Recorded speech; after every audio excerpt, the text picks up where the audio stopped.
Lieutenant Colonel Anthony Schaffer was with us last week to talk about his book, Operation Dark Heart, which alleges shocking errors in the conduct of American intelligence operations.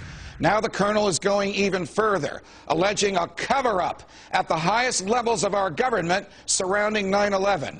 Colonel Anthony Schaffer joins me now. Colonel, welcome back. Just to set the picture, you are career military, now retired. You were in charge of a group of military intelligence officials overseas called Able Danger. Part of their responsibility was to find out who knew what, when, where the bad guys were, where the Taliban was, where Al-Qaeda was. At some point after 9/11, you met with the director of the 9/11 Commission. Who was he? Where did you meet him? What did he say to you? I was actually working at Bagram Air Force Base as undercover, working as part of the project in the book, Operation Dark Heart.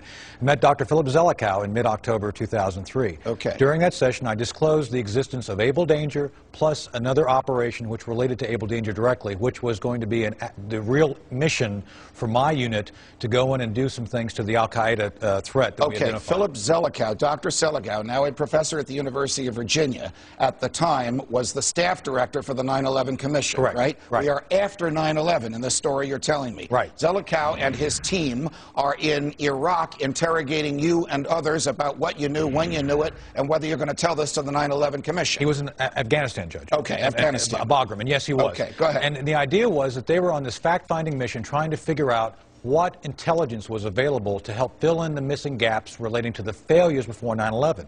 I volunteered to my Army chain of command and said, they may already know about this. As a matter of fact, they probably do. But just in case they don't, here's a one-page summary of what I want to talk to them about, and I'd like to give them the background on Able Danger. All right. You have given me a copy of that summary. You have given me a copy of your notes of your conversation with Professor Zelikow. Yes. And one of the things says, I'm quoting this directly, Colonel, CIA undermined sub-sources. What does that mean?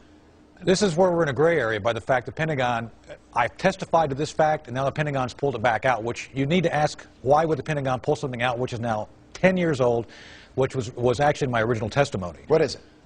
Well, the issue has to do with an asset that we were using for the actual spearhead of the Able Danger project. When you say an asset, you mean a human being providing you information about the bad guys? That's correct, yes, sir. Okay, what became of that human being? Well, in this particular operation, one of the reasons I reported it to Dr. Zelikow as part of the Able Danger project, he was going to be used to do some what we call black operation support for this project. What happened was CIA protested his operational existence because they were at the time running a parallel operation called out of Alex Base, and because of that conflict, supposedly, CIA went to Congress and said, this guy's bad. He killed his wife. They're not talking about you. They're talking about the asset. Talking about the asset. The person in Afghanistan. Yeah, they used the excuse of that he supposedly killed his wife and ran drugs, which most people All right. did. Did this guy provide you and the Defense Intelligence Agency for which you worked, the Pentagon, with actionable information? He was consistently doing that, yes. He was consistently doing it. And the CIA wanted him neutralized because he was your asset and not theirs. That's correct. Is that fair? That is correct. All right. Did Michael Scheuer know anything about this?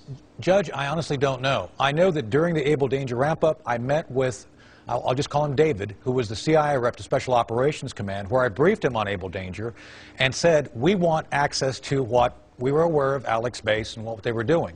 We asked for access, and we were told, if you get the information and you're successful and we're not, you'll take credit, we won't get credit. When you met with David, he called you Chris. Do you guys always use undercover names even when you're dealing with each other?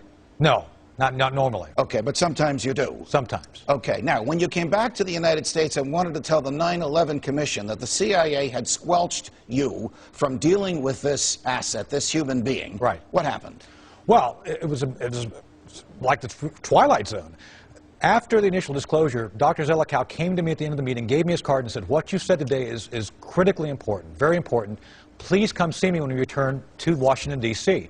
I returned to Washington, D.C., January of 2004, call in, they say, we want to see you, stand by, nothing happens, a week goes by, I call again, they say, we don't need you to come in, we have all the information on Able Danger we need, thank you anyway. And that was where it ended. All right, so the information that you told Dr. Zelikow in Afghanistan about the CIA interfering with your ability to provide actionable intelligence to the United States government, intelligence that might have helped them find out who caused 9/11, you were not permitted to testify about. That's correct. Okay. Did you ever have a conversation with anybody on the 9/11 Commission, any one of the actual commissioners, about what you knew, when you knew it, what he knew, and when he knew it?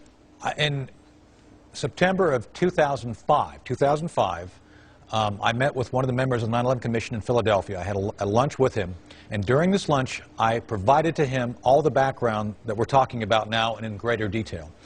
During that meeting, he confirmed to me that he had never heard any of this, and had he heard of it, it would have been something that was very much of interest to he and the Commission. All right, at the time you met with this 9/11 commissioner in Philadelphia in 2005, correct me on my dates, the 9/11 report, that 500-page monstrosity that a lot of us, certainly in this business, read, had it been published yet? It had been published in Mount, yes. Okay, so it was published without the benefit of what you knew. Right. Did you ask him at that lunch meeting in Philadelphia whether or not anybody on the 9/11 Commission had an agenda, or was covering up for somebody, or was protecting somebody?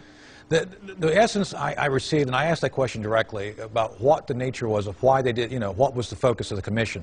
And during that conversation, this commissioner said flat out that everybody on the Commission was covering for someone. Now, let me hear that again. Everybody on the Commission, you mean the commissioners themselves, was covering for someone? That was the way I interpret that statement, yes. What do you think he meant? Did you ever ask him what he meant by that? Well, I did, and the clarification was the fact, and they talked about the Jamie Gorelick issue. A number of the commissioners, to include this one, felt that Jamie Gorelick should never have been on a commission because of some of the causal actions and effects of her actions within the context of the 9/11. Jamie Gorelick was a Deputy Attorney General in the Clinton administration on the 9/11 Commission during the Bush administration. While she was in the Clinton administration, she basically said to intelligence, you can't talk to law enforcement. That's correct. Law enforcement, you can't talk to intelligence. That's correct. That was the problem with the Wall her. Memo, yes, sir. Okay. Were members of the 9/11 Commission, did they each have their own agenda, according to your friend on the Commission? That's correct. Everybody had some issue they were looking at for someone else.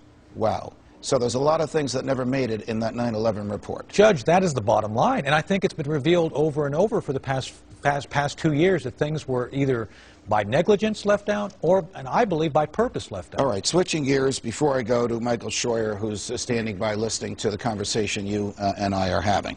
Earlier this week in Lower Manhattan, a federal judge prevented the government from presenting evidence from a critical witness because the identity of the witness was learned under torture. In your experience in military intelligence, does torture, which some people call enhanced interrogation, does the intentional infliction of extreme pain to get somebody to speak, whatever you want to call it, does it work? Does it produce accurate, actionable intelligence? Let me speak to my experience. My experience is no, it doesn't. I think you're much better off trying to figure out what makes that person tick for any number of reasons. There's a number of techniques which work very well. Ego up, ego down, there's a range of them. Frankly, if you torture someone, Judge, they're going to tell you what you want to know, what they think you want to know, and make you go away. That has been an issue for years, and I do strongly support the Army's position on this, that we should use techniques which actually work rather than going into this what they so-called torture issue. I'm not saying I would never torture. I'm not saying there's no circumstance that would ever present itself that I wouldn't do something like that. However, my experience so far to date has never required me to think of using that as an extraordinary method. But the military manual doesn't permit torture, and you took an oath to uphold it. That's correct. Okay. Colonel Schaffer, thank you very much. The Colonel is making stunning and direct allegations.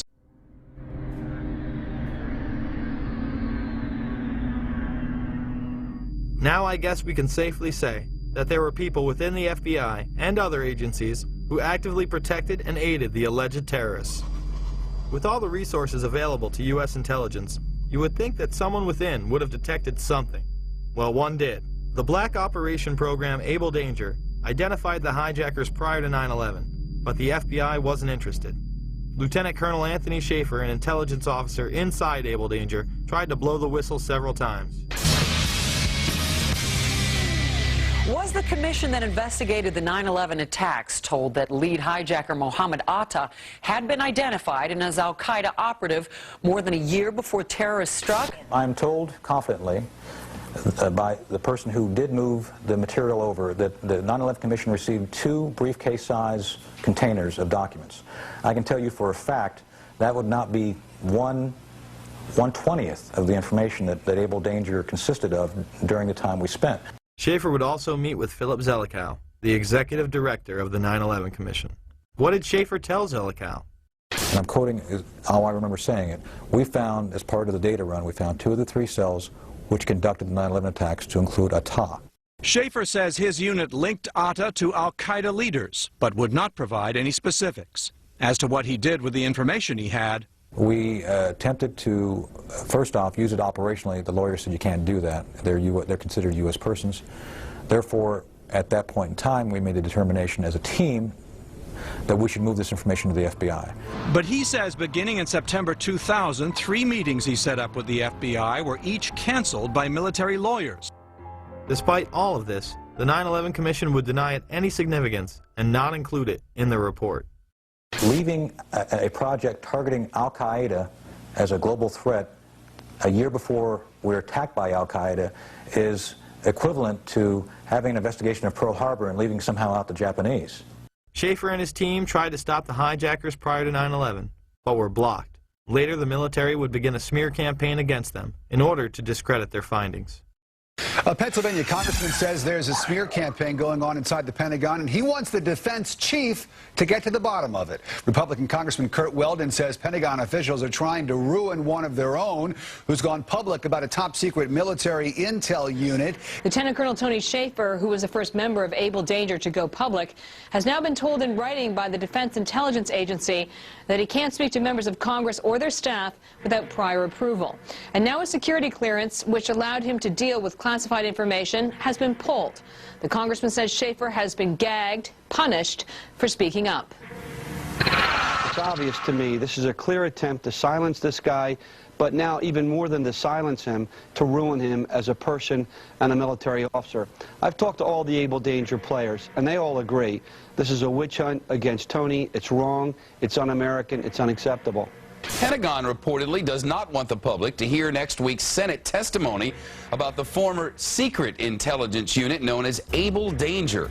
2 congressional sources have told Fox News that the military's pressuring senators to move the hearings behind closed doors. When the Able Danger hearings were held, Schaffer and others were gagged. Eventually, Schaffer would be able to speak at a whistleblower's hearing. Many of us take seriously our oath of office to support and defend the Constitution against all enemies, foreign and domestic. Let me be up front here. I am no Boy Scout. I was not hired as an intelligence officer because I hung out at the Christian Science reading room. My job is to get information using tried and true intelligence methodologies. According to my legal counsel, until I disclosed the Able Danger information, I was a rock star. It was my work as a chief of DIA's Special Mission Task Force back in 1998 that I became involved with Able Danger. My officers and I were working at the cutting edge of technology and DoD black operations. Most of all of my operations and operational records remain classified.